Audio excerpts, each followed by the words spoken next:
Okay, magsisimula tayo sa Maria Makiling, okay, for your Filipino literature. Anong bahagi ng kwento na Maria Makiling ang hindi mo makalimutan? Isalaysay ang kwento. Yung parang yung nasa cliff sila, yung tatlong magkaibigan na matanda na very close pa din. Yung bumaba sila kasi alam nila na may secret door daw doon na papunta kay Maria Makiling. Yun. Isalaysay mo kwento.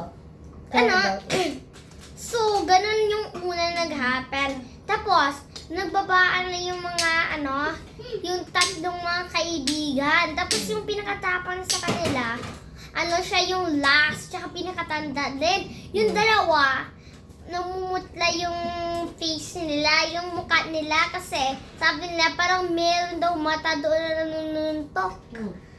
Tapos, pero nung nakababa yung isa, sinabi niya na bitawan niya na yung lubid pag nakababa ako. Wala naman siya nakitang mata. Sabi niya, baka nag-joke lang to sila. Tapos nung pumasok siya, wala palang secret door. Yung key pala yung secret door. Tapos meron siyang nakitang sobrang maliit na bahay surrounding one big house. Tapos, pumasok siya sa bahay na yun. Mukhang magandi nakatira doon. Tapos, tapos meron doon, booklet na siya nakita. Tapos kinuha niya. Parang maliit na libro. Kaya, tapos biglang, si Maria Makiling, tsaka may mga kasama siyang ibang babae, nagpuntahan. Kaya nandun sila. Sabi nila, na grabe, parang kabang-kaba si yung pinakatapang sa tatlong mga kaibigan na yun. Sino na yun? Nalimutan ko na din. Tapos, pero nung nahuli siya, tinanong siya nung binata siya, hindi siya pinanis. Tapos, pina-explore ni Maria Makiling yung niya, may isang building doon. Tapos parang tinawag niya attention lahat ng mga sundalo. Sobrang liit sila. Number mga dwarf sila. Pero sabi ni Maria Makiling, it's not how big they are, it's how they are. Even though they're not really so many, pero marami naman sila. Tapos meron din pond na parang may lightning. Tapos may mga ducks doon na para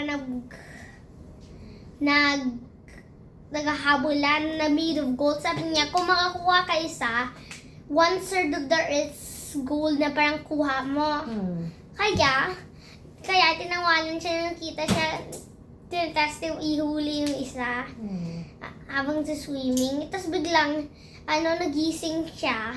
Tapos, 45 days na din pala siya natulog kasi sabi din walang araw at walang gabi doon.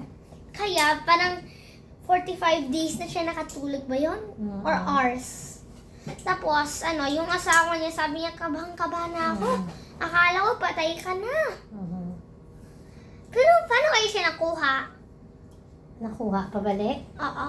Siguro parang Kaya magical siguro. Siguro, may nangyari. Tapos, nung nag-reach siya sa pocket niya, nandun pa din yung booklet. Nung binuksan niya, nandun si Maria Makiling. Kaya tinanong siya kung sinong nakasawa niya, kung sinong kinakausap niya. Yun wala. Yun pala wala.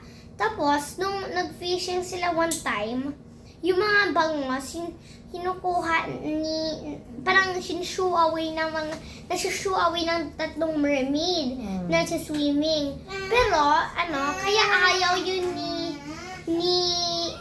nagalit yung asawa niya. Tsaka sabi ni Maria Makiling, magsasama na din tayo, we'll marry each other in a certain time. Kaya bigla may lightning, tas hindi ko maintindihan, tas parang nawala yung asawa niya. Tas, hindi na sila nahanap. Yun. Tas sabi, baka yung nagyari na yun. Ano? Yung nag-marry sila ni Maria Makiling.